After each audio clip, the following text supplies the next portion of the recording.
시편 47편 1절에서 9절 말씀. 고라 자손의 인도자를 따라 부르는 노래. 너희 만민들아 손바닥을 치고 즐거운 소리로 하나님께 외칠지어다. 지존하신 여호와는 두려우시고 온 땅에 큰 왕이 되심이로다. 여호와께서 만민을 우리에게, 나라들을 우리 발 아래에 복종하게 하시며 우리를 위하여 기업을 택하시나니 곧 사랑하신 야곱의 영화로다. 셀라. 하나님께서 즐거운 함성 중에 올라가시며 여호와께서 나팔 소리 중에 올라가시도다. 찬송하라, 하나님을 찬송하라. 찬송하라, 우리 왕을 찬송하라. 하나님은 온 땅의 왕이심이라. 지혜의 시로 찬송할지어다. 하나님이 뭇 백성을 다스리시며 하나님이 그의 거룩한 보좌에 앉으셨도다. 문나라의 고관들이 모임이여 아브라함의 하나님의 백성이 되도다. 세상의 모든 방패는 하나님의 것임이여 그는 높임을 받으시리로다. 세상에 많은 나라들이 있고 각 나라마다 통치하는 지도자가 있습니다. 나라가 많은 만큼 지도자도 많습니다. 하지만 세상의 모든 지도자들이 칭찬을 받고 백성들에게 존경을 받는 것은 아닙니다. 오늘 시편 47편에서는 한 나라나 민족의 왕이 아닌 모든 나라와 민족을 통치하시는 한 분 왕이 계시다라고 선포합니다. 그리고 그분은 찬양받으시기에 마땅한 분이시므로 손뼉을 치고 큰 소리로 즐거운 함성과 나팔 소리 그리고 지혜의 시로 찬양하라라고 외치고 있습니다. 왜냐하면 하나님은 온 세상의 진정한 왕이시기 때문입니다. 하나님께서는 이스라엘 백성을 사랑하셔서 특별히 선택하셨습니다. 그리고 그들이 큰 민족이 되게 하셨고 땅을 기업으로 주셨습니다.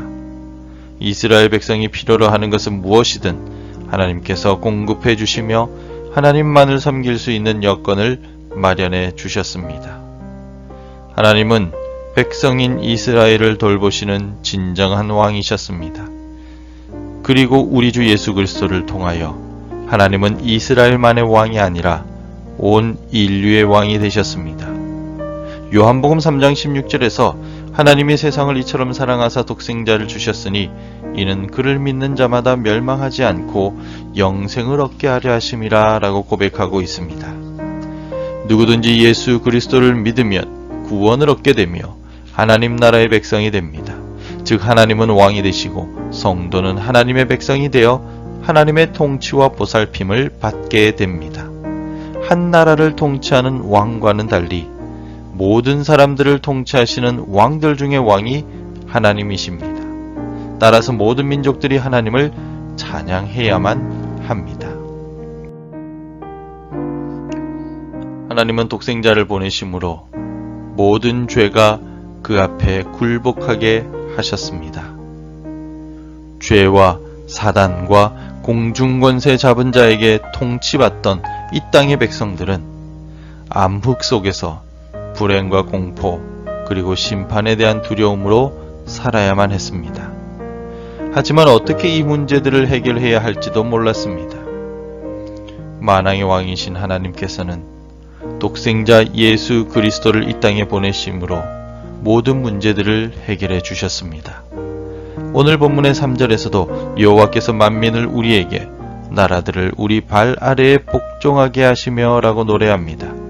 죄 가운데 거하던 이들과 나라들이 하나님의 백성 앞에 복종하게 하시며 구원받은 주의 백성들이 통치하게 하셨기 때문에 우리 모두는 위대하신 왕이신 하나님과 더불어 살아가게 될 것입니다. 만일 하나님께서 이 땅을 통치하지 않으시고 내버려 두신다면 모든 것이 엉망진창이 될 것입니다. 하나님의 섭리 가운데 자연과 만물이 움직이며 각 나라와 모든 민족들이 하나님의 통치 가운데 살아가고 있습니다. 하나님의 통치를 인정하지 않고 거부하며 인간의 욕심과 즐거움만을 추구하며 살아가는 나라들과 민족들이 많이 있습니다. 하나님과 독생자 예수 그리스도를 거부하는 사람들이 있습니다. 하지만 여전히 하나님은 찬양받으시기에 합당하신 분이십니다. 세상의 모든 죄가 하나님 앞에 굴복하며 십자가 지신 예수님 앞에서 패배하였습니다. 진정 우리 주 예수 그리스도께서는 육신적이고 보이는 나라들뿐만 아니라 영적인 나라들까지 통치하시는 왕 중의 왕이십니다. 그러므로 우리는 온 몸과 지혜의 시로 찬양해야만 합니다.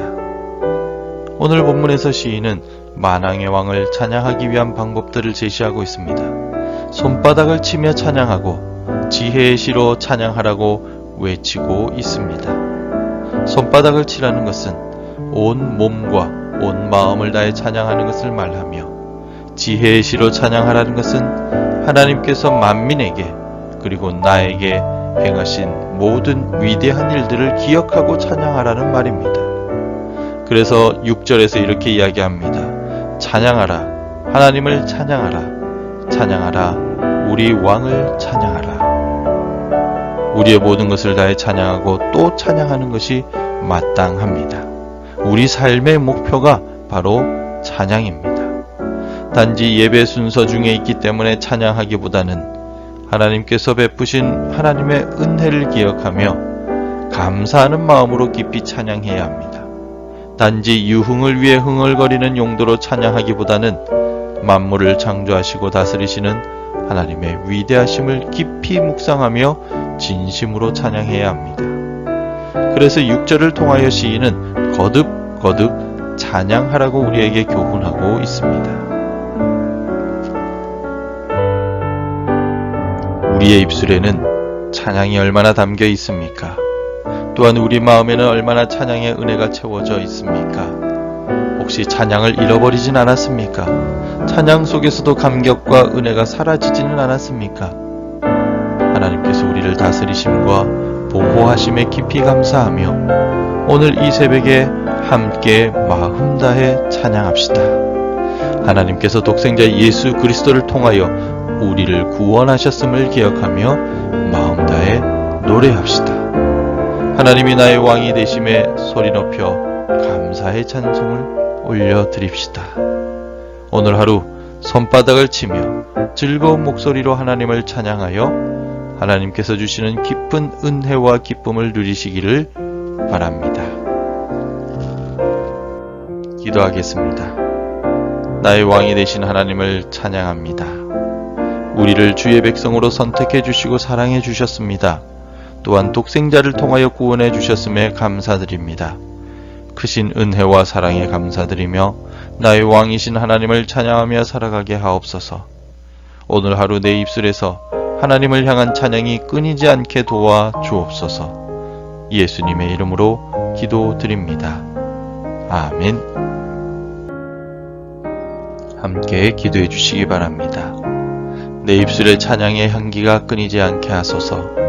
우리 교회의 재직들에게 성령의 능력과 지혜를 주소서. 구역장들에게 사랑의 마음을 부어 주소서. 오늘도 말씀과 기도로 하루를 시작하시기를 바랍니다.